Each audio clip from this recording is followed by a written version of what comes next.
Ur dos Caldeus, terra natal de Abraão, um dos maiores homens das Escrituras Sagradas.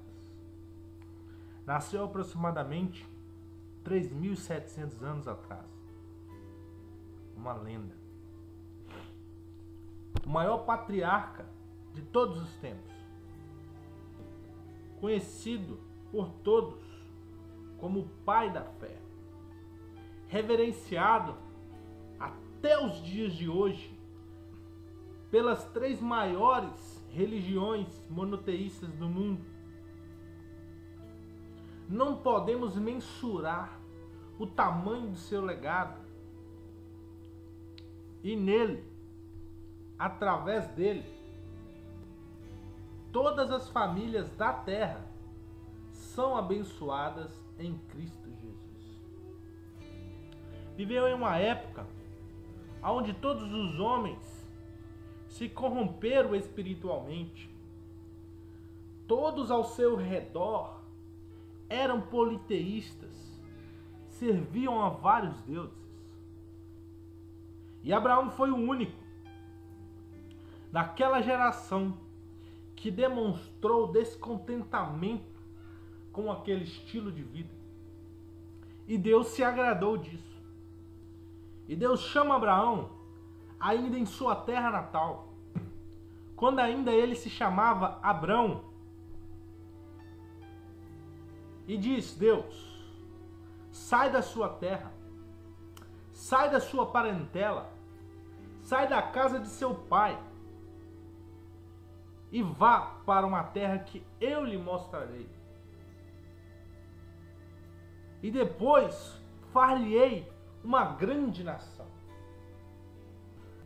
Então Abraão sai de Ur dos Caldeus em direção a Canaã, a terra que Deus tinha mostrado a ele.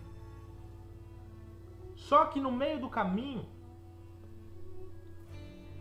algo acontece e eles decidem ficar na terra de Harã.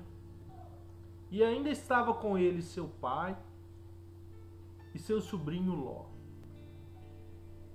E Abraão fica muitos anos na terra de Harã.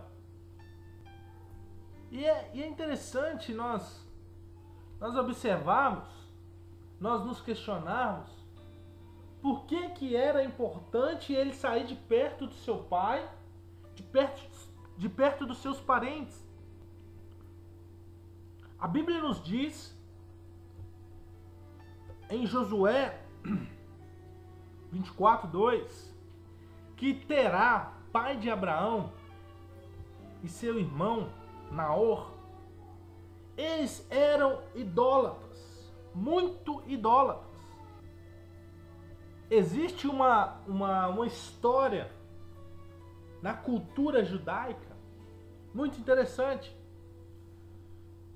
Diz a história que Terá precisou fazer uma grande viagem e deixou na responsabilidade de Abraão os seus principais ídolos. Ídolos de prata, ídolos de madeira, ídolos de pedra, ídolos de várias espécies e de tamanhos. E Terá pede que Abraão alimentasse os ídolos todos os dias. E quando Terá retorna de sua viagem, ele encontra todos os seus ídolos quebrados, menos o maior que ele tinha. E ele chama Abraão e pergunta: Abraão, o que aconteceu? E Abraão diz: pai, eu fiz tudo que o Senhor me pediu. Só que eu comecei a alimentar os ídolos pelos menores. E você está vendo aquele grandão ali? Ele não gostou nada disso. Então ele pegou um pedaço de pau e quebrou todos os outros ídolos menores. E Terá olha para Abraão e diz: Abraão, você está mentindo? Olha os seus olhos, Abraão, eles estão ali, ó. Só que eles não enxergam. Abraão, olha aqueles braços, eles estão ali, mas eles não têm movimento, Abraão. Abraão, olha as suas pernas, elas estão ali, mas elas não andam.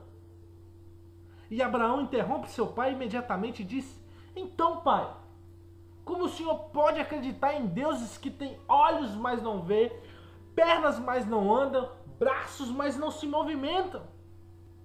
E Terá fica sem argumentos diante de Abraão. E a história ainda nos conta que Terá dá uma túnica a Abraão.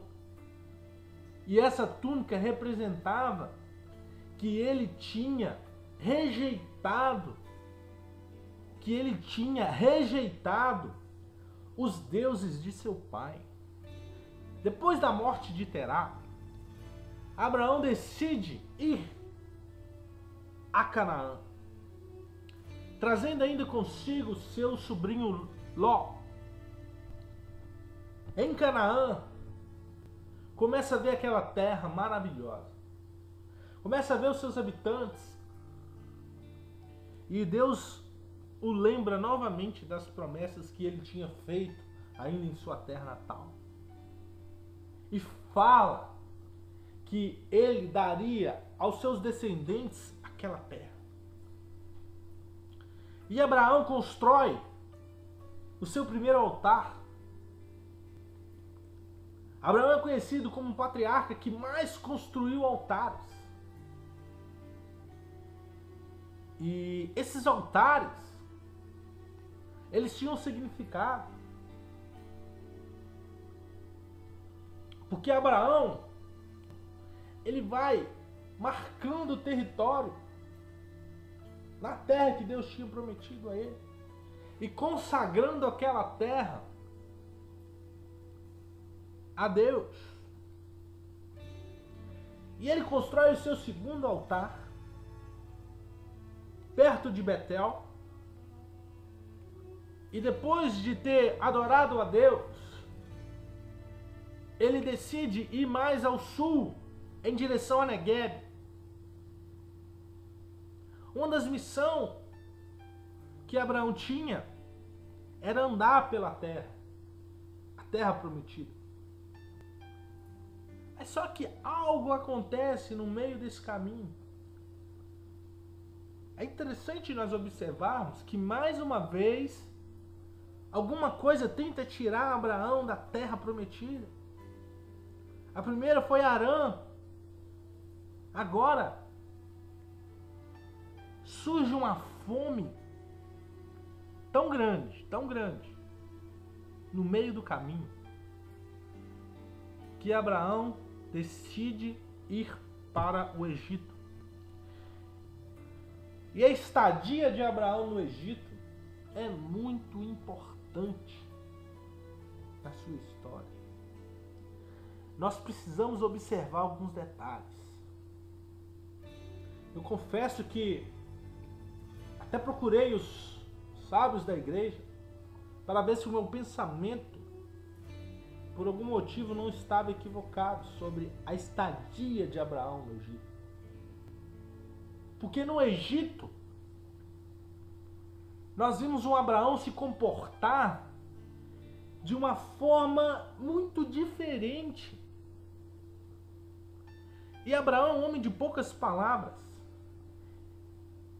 e muitas atitudes. Então, nas atitudes de Abraão no Egito, nós podemos observar algumas coisas estranhas. Nós vemos Abraão com medo. Nós vemos um Abraão mentir pela primeira vez. Nós vemos Abraão enriquecendo em cima da mentira. Nós vemos Abraão colocar a dignidade da sua esposa em risco por causa de seu medo. nós não vemos Abraão consultar a Deus, nós não vemos Abraão levantar altares, nós não vemos Deus também falar com ele. Então, a estadia de Abraão no Egito, ela foi muito conturbada. Ele teve medo que quando ele chegasse ao Egito, os homens do Egito matassem ele por causa de Sara. A Bíblia nos relata que Sara era muito bonita, muito linda. Então ele fica com medo, pede que ela fale que é irmã dele. E Faraó se interessa por ela. Mas só que antes que ele a tomasse por mulher, Deus repreende a Faraó e fala que ela era casada com Abraão. Então o Faraó fica muito irado e pede para que eles saiam do Egito. E Abraão juntou suas coisas, as suas riquezas, Sara e o seu sobrinho Ló, e saiu em direção a Negueb. E como sabemos, Abraão é um homem de poucas palavras e muitas atitudes, não é verdade? E quando ele sai do Egito, ele sente algo, ele percebe algo.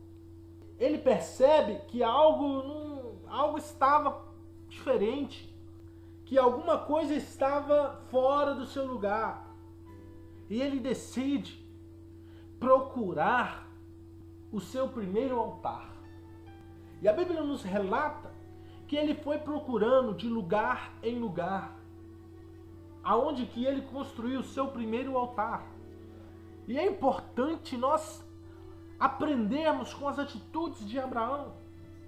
Esse primeiro altar, nós podemos trazer para nós como o primeiro amor. Aquela experiência que nós tivemos com Deus, maravilhosa. Então Abraão, ele sente isso. Ele sente que algo estava fora do seu lugar. E ele decide voltar ao primeiro altar. E ele invoca o nome do Senhor novamente. Aleluia. Só que nós não vemos Deus responder ele de imediato. Ele adora o Senhor. E Deus ainda hesita um pouco, eu poderia dizer assim, em respondê-lo.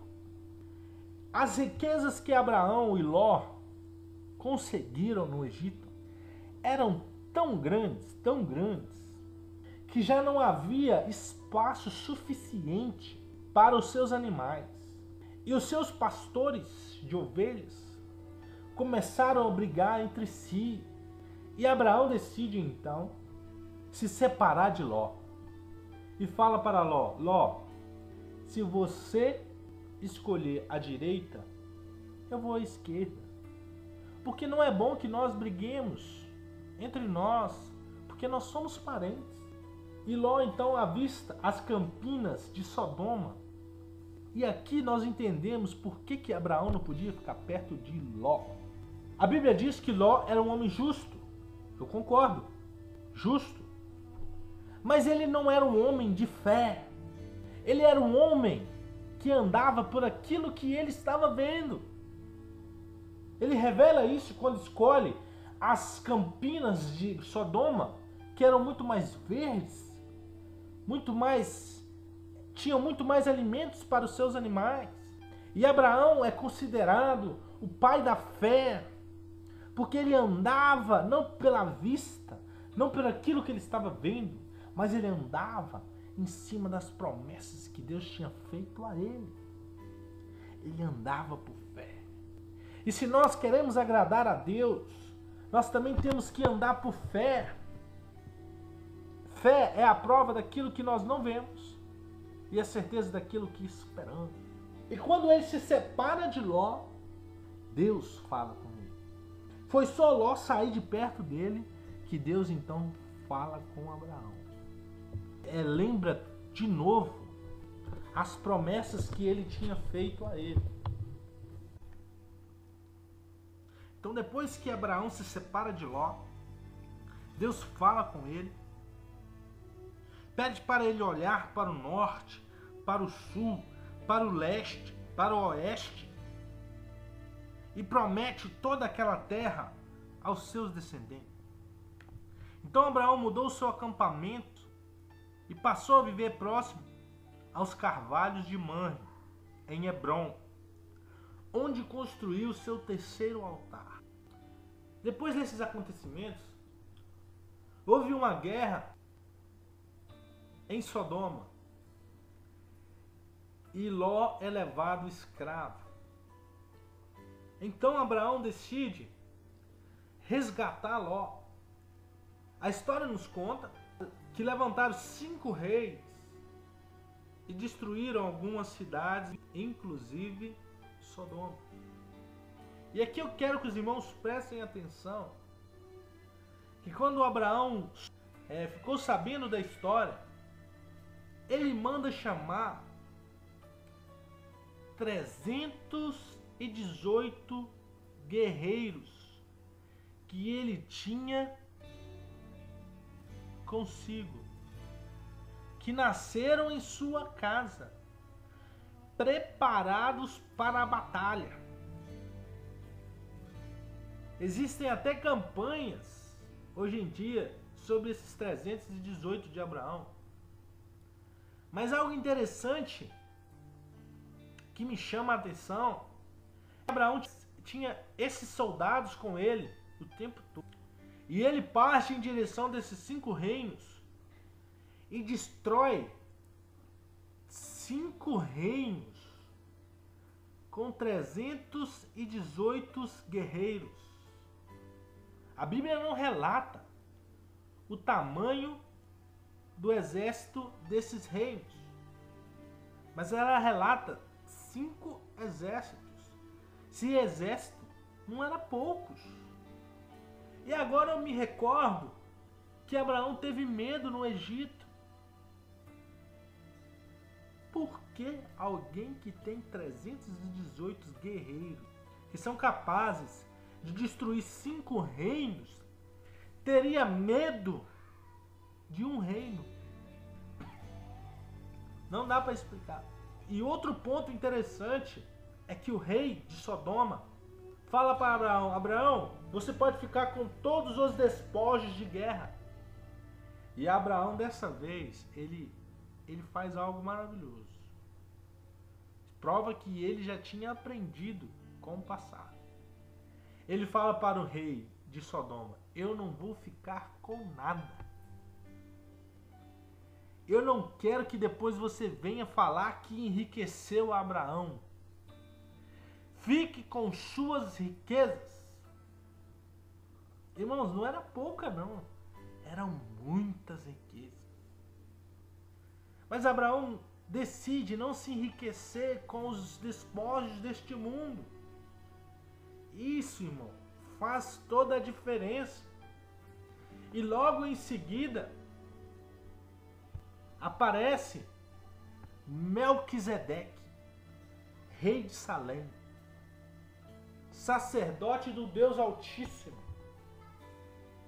A Bíblia diz que Abraão dá o dízimo de tudo que ele tinha. E Melquisedeque abençoa a Abraão em nome de Deus Altíssimo. Irmãos, é importante nós observarmos esse detalhe, porque esses passos de Abraão o fazia muito mais próspero diante de Deus. No capítulo 15 de Gênesis, no versículo 1, depois desses acontecimentos, Deus fala assim com Abraão: Abraão, não tenha medo, eu sou o seu escudo, e grande será a sua recompensa. Irmãos, a recompensa de Abraão, ela não vinha dos homens, ela vinha de Deus. E isso era demonstração de fé. Aleluia. Glória a Deus. Depois desses acontecimentos, Deus promete a Abraão um filho. É importante prestarmos bastante atenção agora, porque Sara, ela não acredita completamente que poderia gerar um filho. Porque além de ser estéril, ela já era muito avançada de idade. E ela então decide entregar a sua serva, Agar, a Abraão, para que ela gerasse filhos para ela. Era um costume da época. Confesso que um costume muito estranho. Mas Agar, ela era uma egípcia. Se ela era egípcia, eu pergunto a vocês, aonde que eles tinham conseguido uma serva egípcia? Lembra daquela passagem deles pelo Egito? Pois é, eles adquiriram grandes quantidades de servos e servas, e Agar estava entre esses servos e servas. Então Agar é dada como concubina a Abraão, e ela dá à luz a Ismael. Tudo isso pela falta de fé de Sara. E eu quero falar algo agora para os casados que me ouvem, porque essa história também falou comigo, principalmente esse ponto. Porque na igreja, muitas das vezes, fala-se muito do ministério do homem, acaba deixando as mulheres um pouco de lado. E eu vou falar para você que talvez tenha esse pensamento errôneo. Abraão não teria sua promessa sem Sara. Abraão não teria o filho da promessa se não fosse o filho de Sara. O filho da escrava, ele não tem a mesma herança do filho legítimo. Reflita sobre isso. Então, na igreja, muitas das vezes você não dá valor ao ministério da sua esposa. A bênção maior da sua vida, ela vai passar pelas mãos da sua esposa. O seu ministério será completo quando a sua esposa fazer parte dele. Não ache que o ministério é somente seu, porque a mulher é co-herdeira, então o ministério também é dela. O ministério é do casal, pois são uma só carne. E Abraão e Sara pagam um preço muito grande por não entenderem isso plenamente. Porque esse filho, Ismael, se Abraão soubesse quem seria os descendentes de Ismael, ele nunca teria recebido Agar como sua concubina. Porque um anjo aparece a Agar quando ela é expulsa do acampamento e fala que ele seria como um jumento selvagem e daria a ele 12 príncipes e que eles viveriam de frente o seu irmão e todos seriam contra ele e ele seria contra todos. Talvez ainda assim você não entende, mas eu quero lembrar você alguns personagens da história. Você lembra dos ismaelitas que compraram José do Egito? Ismaelitas, filhos de Ismael. Você lembra dos midianitas que lutaram contra Gideão? Pois é, os midianitas eram filhos de Ismael. Você lembra do conquistador Saladino, que invadiu Jerusalém e tomou ela das mãos dos cruzados na Idade Média? Pois é, ele era filho de Ismael. Todas as nações árabes são filhos de Ismael. Até Osama Bin Laden é filho de Ismael. E olha o problema que essas pessoas trouxeram à nação de Israel. Eu não tenho nada contra os muçulmanos, os povos árabes, nada contra. Só estou dizendo que se Abraão soubesse, ele não teria aceitado Agar. Mas os nossos passos de hoje, ele vai refletir no nosso futuro, irmão, com certeza. Por isso que é interessante nós andarmos por fé. Não observarmos o que a nossa situação momentânea representa, mas esperar na promessa do Senhor e não se aventurar por caminhos que vão nos trazer grandes consequências no amanhã. Ismael nasce, ele não tinha culpa de nada, e Abraão até chega a interceder por ele, mas ainda Deus lembra a Abraão que é o filho da promessa viria por Sara. E quando Abraão estava com 99 anos de idade, o Senhor estabelece com ele a aliança, o pacto, conhecido como a circuncisão. E é interessante que no capítulo 17, versículos 15 e 16, Deus diz a Abraão: de agora em diante sua mulher já não se chamará Sarai, seu nome será Sara. Quer dizer, princesa. E eu a abençoarei, e também por meio dela darei a você um filho. Sim, eu a abençoarei, e dela procederão nações e rei de povos. Tudo isso de uma estéril de avançada idade. Vale a pena esperar, irmão. Vale a pena esperar, porque Deus, se Ele falou, Ele vai cumprir. Ele não é homem para que minta, e nem filho do homem para que se arrependa. E como eles riram, Deus fala que o nome do menino se chamaria Isaac, que significa ele riu.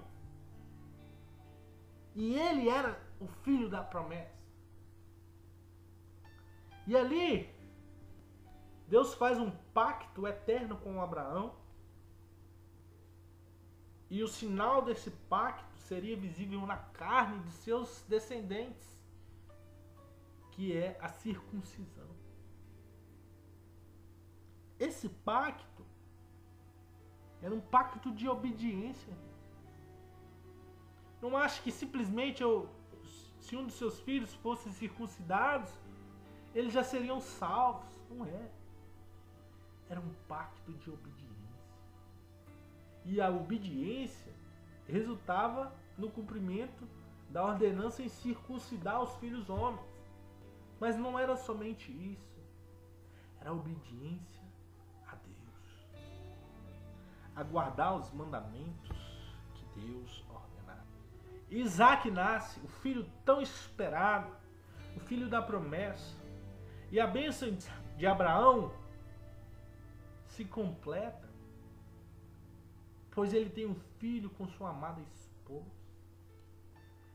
E desse filho veio muitos povos. O mais conhecido deles é a nação de Israel. Mas tem vários outros. E é interessante também nós entendermos que nós também somos filhos de Abraão pela fé. Porque se temos fé, nós também somos filhos de Abraão, enxertado na oliveira verdadeira. A igreja hoje é a nova Israel de Deus, aquela que não é pela carne, pela descendência, mas sim pela fé.